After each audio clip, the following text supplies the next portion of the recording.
குலதெய்வத்தை பற்றி நம்ம பேசிகிட்டு இருக்கோம். அனைவருக்கும் என் வணக்கம். அப்போ நம்ம ஒரு ஒரு சின்ன கதை வந்து எப்படின்னா, அது கதை இல்லை, உண்மையாக நடந்தது தான். ராமகிருஷ்ண பரமஹம்சருக்கு ஒரு உறவினர், இங்கே வந்து ரொம்ப டீட்டெயிலாக நம்ம போக முடியாது. அவர் வந்து அது உள்ள கருத்தை மட்டும் நான் இங்கே சொல்லிடுறேன். அவர் வந்து அவரோட சித்தப்பா முறைன்னு நினைக்கிறேன். அவர் வந்து வேலை இல்லாமல் ராமகிருஷ்ண பரமஹம்சர் வேலை செய்யக்கூடிய அந்த கல்கத்தாவில் அந்த காளி கோயிலுக்கு வர்றாரு. ஸோ அந்த இடத்துல உள்ளவங்களாம் இவர் நல்ல பண்டிட், அதாவது நிறைய படிச்சிருக்காரு, ஜோதிட சாஸ்திரம்.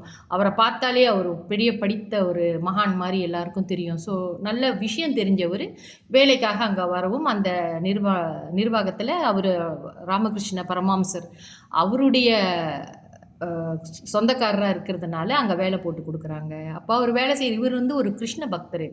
அப்போ இவர் வந்து வேலை செஞ்சிகிட்டே இருக்கும்போது ராமகிருஷ்ண பரமஹம்சர் அப்பப்போ யோகத்தில் அமர்ந்துருவார், தன்னை மறந்து அப்படியே உட்காந்துருப்பார் தியானத்தில். அந்த மாதிரி ஒரு நிலையில் அந்த நிர்வாகி என்ன சொல்கிறார், அந்த கோயில் நிர்வாக தலைவர் என்ன சொல்கிறாருன்னா, நீ அடிக்கடி இந்த மாதிரி மௌனத்தில் போயிடுறீங்க, சமாதி நிலைக்கு போயிடுறீங்க, அதனால் ரொம்ப டயர்டாகி ரொம்ப உடல் வருத்திக்கிறீங்க, அதனால் ஏன் உங்களுடைய காளியம்மனுக்கு, ஏன்னா அவர் வந்து ராமகிருஷ்ண பரமஹம்சர் காளி கூட பேசக்கூடியவர், காளிக்கு அன்னம் ஊட்டக்கூடிய அளவுக்கு பக்தி, அவர் நேரடியாக வந்து பேசுவாங்க காளி மாதா, இதெல்லாம் உண்மை.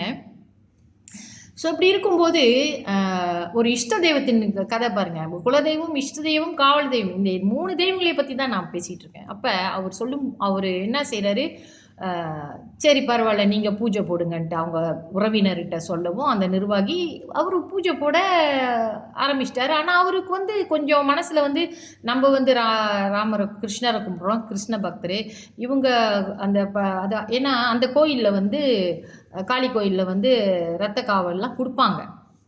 அப்போ அவருக்கு கொஞ்சம் மனசு சங்கோஜமாக இருக்குது, இந்த மாதிரியான ஒரு இடத்துல போய் நம்ம எப்படி பூஜை போடுறது அப்படின்னு சொல்லி கொஞ்சம் கீழால் தன்னை நினச்சிக்கிறார். அதாவது அந்த சுவாமியை பற்றி, அதாவது நம்ம காளியம்மாவை பற்றி கொஞ்சம் கீழால் நினச்சிக்கிறாரு.